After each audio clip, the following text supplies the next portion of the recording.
This is a presentation of our Fall 23 span. I'm Elise Levine, Director of Sales and Marketing for Shadow Mountain Publishing. Let's start with Janitor's School of Garbage, a standalone follow-up series to Janitors. In it, a former student of the first series is now a teacher and founder of the School of Garbage, who's training a new generation of young garbageologists to trash talk and fight evil.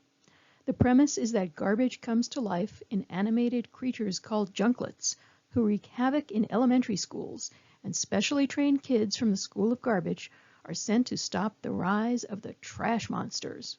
The school is reached through a magical portal at the bottom of a dumpster, and the kids are in a race against time before the entire world is literally trashed. Book 2 in the Grayson Fox School Treasure Hunter series is The Curse of the Illuminerdi by J. Scott Savage. Grayson is a fedora-wearing, pint-sized Humphrey Bogart who navigates through the bowels of his school to solve the strange, mind-bending clues of the Illuminerdi, a secret society of school nerds who guard a secret which could change education forever. The book is written in a colorful film noir style, peppered with similes and wise life lessons, like when Grayson describes the playground as where fortunes are made and lost. It's also filled with school humor, like having Grayson find a saved stack of textbooks titled Our 38 States. Coming in the fall is an extraordinary picture book with a timely message about the good in humanity overcoming the evils of hatred and fascism. As Nazi armies invaded Europe, Jewish families found few countries which would accept them as refugees. Seeing their peril, Nicholas Winton set in motion an ingenious plan to legally send children alone to England to British host families. Parents begged him for help, and weeks later, Winton returned to London with the names and photographs of hundreds of children, even babies, entrusted to him by their parents. 50 years after World War II, Winton's wife found his long-forgotten scrapbook, the only record of her husband's remarkable but never spoken of efforts. The world learned of his extraordinary humanitarian rescue and the fate of these children, all on live television. Let's watch the clip. All the letters. But back here is the list of all the children. This is Vera Diamant, now Vera Gissing. We did find her name on his list. Vera Gissing is with us here tonight. Hello, Vera. And I should tell you that you are actually sitting next to Nicholas Winton. Hello. And it was just so wonderful, so terribly, terribly touching.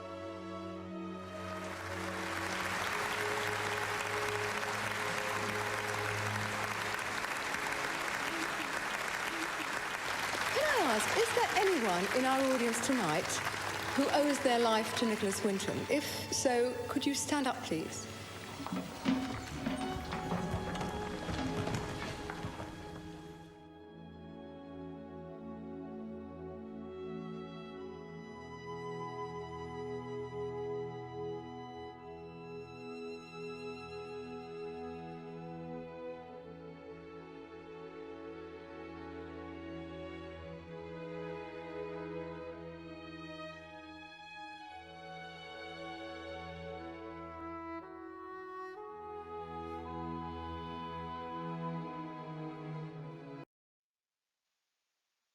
Coming in the fall, World War II historical fiction, Under the Java Moon by Heather B. Moore. It's based on the true but little-known story of Dutch citizens who were put in detention camps when the Japanese invaded the Dutch East Indies, now called Indonesia, and follows the story of one family who are separated. The mother and children face the brutal conditions of the camps, with disease, beatings, and near starvation threatening their lives daily.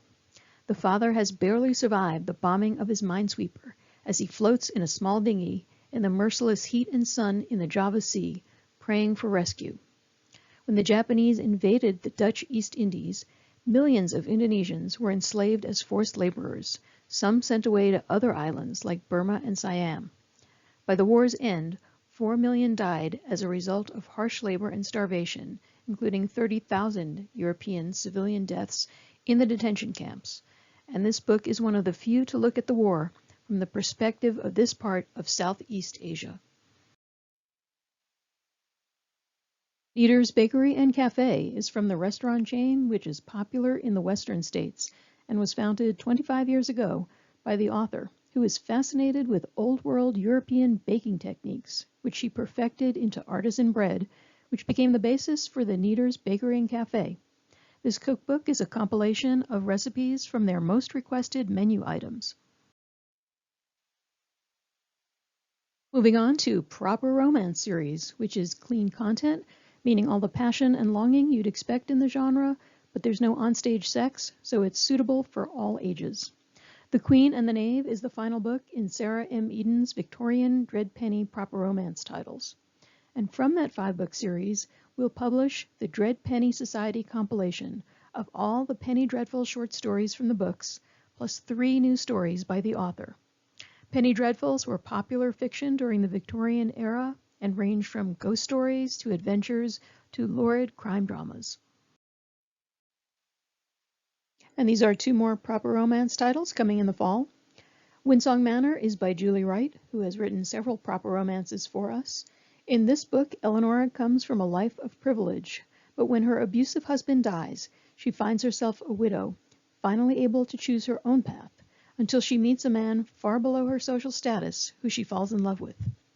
Protecting Her Heart is a Victorian romance by Nancy Campbell Allen, featuring a woman who is educated in America as a doctor, who must return to England, where women are not licensed to be doctors, when her father dies and she must attend to the family estate. Once Upon a Climb is by best-selling author Jennifer A. Nielsen and is subtitled 5 Steps Every Dreamer Should Know. It's a book for anyone looking for guidance on how to reach the summit of their personal dreams, from choosing your team carefully, to choosing your route, to preparing for the final stage by crossing the crevasse. It's filled with the author's hard-learned life lessons and will be out in January in time for New Year's resolutions. We have 2 Christmas titles coming out in September. The Christmas List of Richard Lindsay is a picture book set during the Great Depression, when a little boy wonders how the family will celebrate Christmas and buy gifts when money is tight and hardship is just around the corner. But he uses the $1 in coins he has saved to buy everyone on his list a meaningful present to provide each person with a moment of joy. Witnesses of Christmas is a new nativity experience for families to read and perform as a sing-along the beloved carols of the season, with text by author Jason F. Wright and music by the woman called America's Violinist, Jenny Oakes Baker. Sheet music to beloved Christmas carols is accompanied by QR codes of instrumental audio tracks performed by Jenny Oakes Baker. And finally, we'll publish a hardcover boxed set to Brandon Mull's The Candy Shop War series and trade paperback editions of J. Scott Savage's first book in the Lost Wonderland Diaries in middle grade fantasy and Jason F. Wright's Even the Dog Knows, a great book club selection title. Thank you, and feel free to reach out to me directly for any product information at ilevine@shadowmountain.com.